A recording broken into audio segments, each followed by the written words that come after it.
Welcome back to the garage. I'm Zach. Today we're going to be cleaning out the carb on a dirt bike. This motor is a GPX 110. There's a lot of different dirt bike names. Mine's called a Pister Pro, but there's multiple 110 dirt bikes that have the same carb, so this should be pretty similar across the board.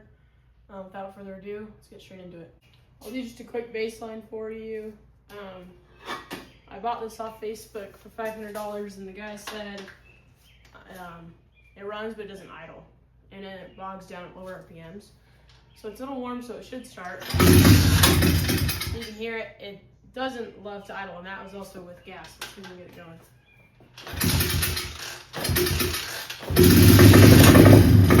So it'll rev, but it's slow and bogs down, and when I look for the throttle, it dies. And you can change the idle screw, and it's still pretty similar and bogs down. So that's the issue. Let's see if we can't fix it. Okay, first thing you'll want to locate your carb. Mine is on the left-hand side of the bike, and it's pretty easy to find. You'll see a fuel line and stuff. First thing you want to do is find your fuel shut off and turn that to off, just so when we pop this off, it's not going to leak fuel everywhere. And some fuel should come out, but not a lot because of our shut off. And you can see it was just a couple of drops. And I do have a video on my channel on how to redo a fuel line if yours is leaky, because mine was, and now it's good. Next step is to take off these two 8mm bolts that send the fuel down into the piston head. It's an 8.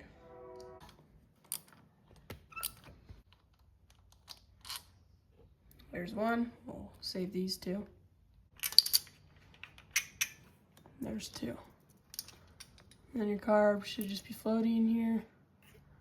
You can remove this gasket. We'll save that too. Now our next step is to remove the throttle cable at the top. There's this little thing, and it should just be in tight. And remove that, and then just slide out. And now the carburetor is free from the dirt bike. Okay, now that you have your carburetor off, you can see it's not too bad, but first step to cleaning it out, and there will be gas in here, so it's completely normal because there should be gas in the flow bowl, but it'll all drain out. There's two Phillips head screws right here on the bowl that you'll just come in here and remove. There's one.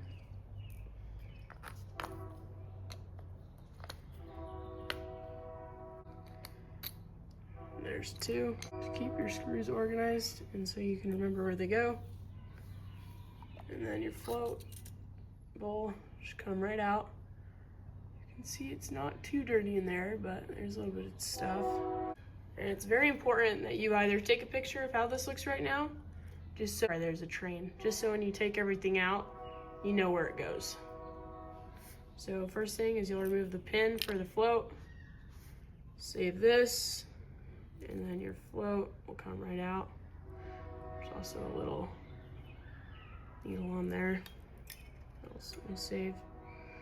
And then there's these two jets. Here's your idle jet, and then here's your main jet. To remove the idle jet, and unscrew. Should get pretty loose. Here's one jet. And then I found this one's easier just to grab a socket because it does have a hex on there. This one is a 9/32 for your main jet. And again, these shouldn't be too tight.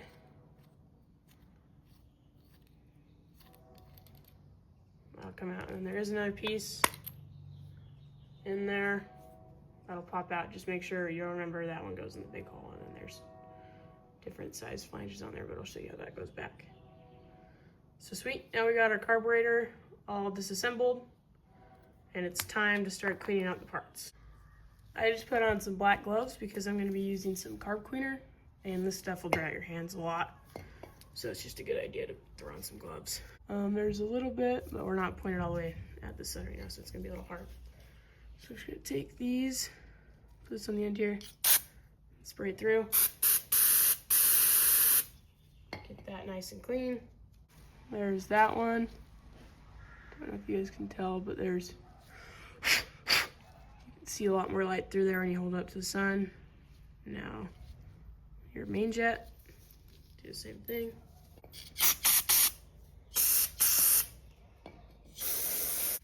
Got that one clean. And then you can spray out this guy.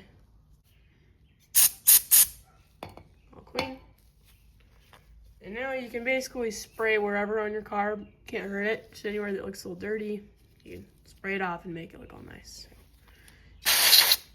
Hit the outside. Don't get it in your eyes. I just got it in my eyes. Maybe wear some goggles. I'm gonna throw on some goggles. Okay, now that I got goggles on, you can spray this.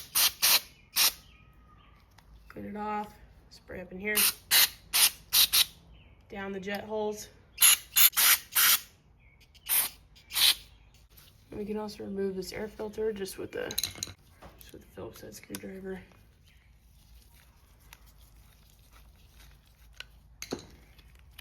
It'll pop off. You can see that's all clean in there. You can spray in here if you want to. And this is actually how your choke works. It's just a flap moving, just to cut off the airflow. Cool, now I can start putting back together a carb. First thing I'm gonna do, throw back on my air filter, tighten it up. Okay, next thing. This little jet, it only goes in one way, so you'll notice one of the sides is slightly thinner than the other, which would be this side.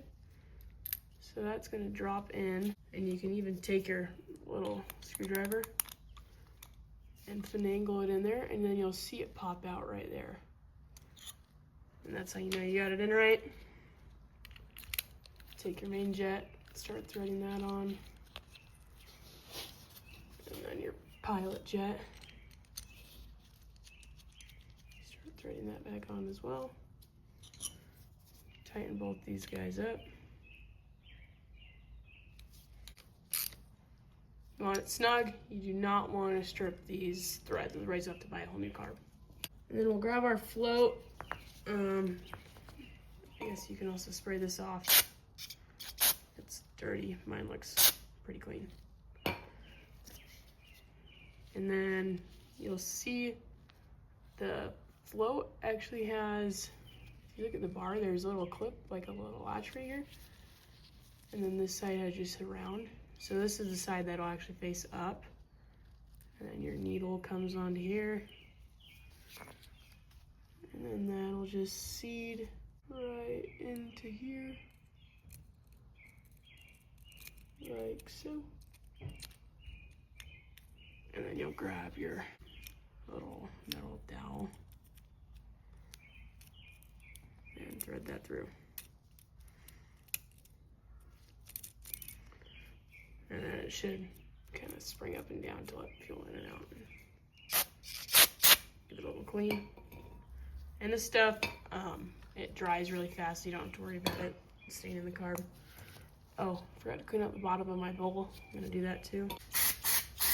Okay, now that you got your bowl clean, you'll see one side has just one screw, and one side also has this little gasket on one side. You'll notice right there, that's the same. You line it up, you can only put it on one way, you can't really mess it up. And grab your two screws, tighten her back up. You'll make these snug, but you do not want to strip these screws because that would be a bummer. Perfect, now that both these are snug, we can go ahead and get this thrown back on the bike. Okay, now back up at the bike, and we're going to attach back on our throttle cable.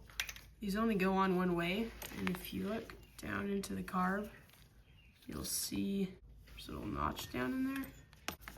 And on the throttle cable, there's a little slit here, and then just kind of a groove here. The side of the slit goes where that is. And you don't want to force these on, they'll just slide down.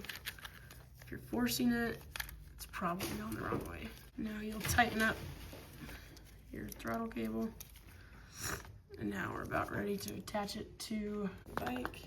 Good idea is just to throw on your gasket first. Make sure it's the right way too. And then just slide your bolts through.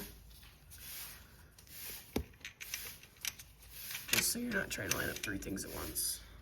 And then we'll come up here with our carb and line it up and tighten it on.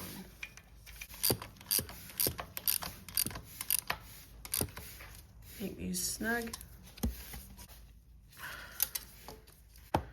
Now we'll just reattach our fuel line, sink it all the way down onto there, and turn it on.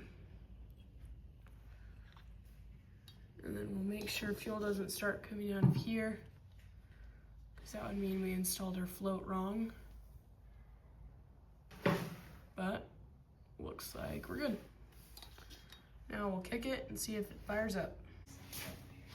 Okay, now that we got the carb cleaned out and all back together, let's see if it'll fire up. Give it a little bit of choke. I'm gonna adjust the idle screw and see if that helps. It's still not quite wanting to idle.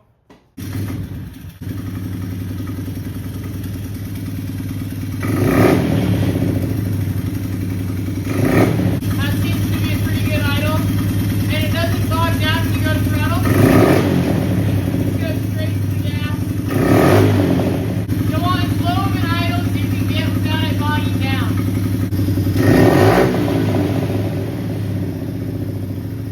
That's how you clean out the carb on a dirt bike. I hope this was helpful and I hope you got me back on the trail. As always, leave a comment if there's anything else that I could change. And hope this was helpful. Have a good one.